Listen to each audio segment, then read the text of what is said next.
Hymne national et drapeau bleu-blanc-rouge, Daumontois et militaires célèbrent le centenaire de la Première Guerre mondiale.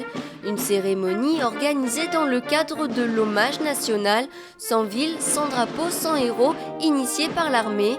À l'honneur ce matin, le maréchal Joffre qui supervisait les travaux du fort de Daumont en 1874. Il me paraissait intéressant de proposer au chef d'état-major des armées le choix de cette ville de Daumont, de son héros, le maréchal Joffre. Le vainqueur de la Marne, c'est le général Joffre, général à l'époque, qui est à la tête des armées.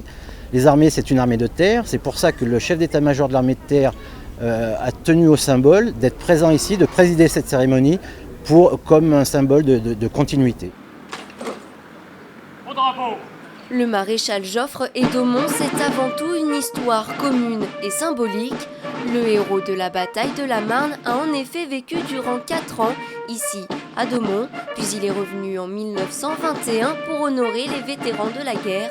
Un passé chargé d'histoire que devait célébrer Daumont. L'histoire est importante non seulement pour Daumont bien sûr, mais c'est important pour chacune d'entre nous, des Français, de se souvenir que des générations entières se sont battues pour préserver notre liberté.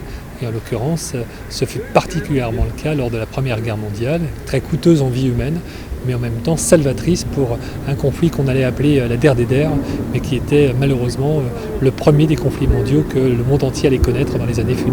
À l'issue de cette cérémonie, une plaque en l'hommage du maréchal Joffre est dévoilée. Celle-ci se situe devant l'ancienne mairie sur la place qui porte son nom.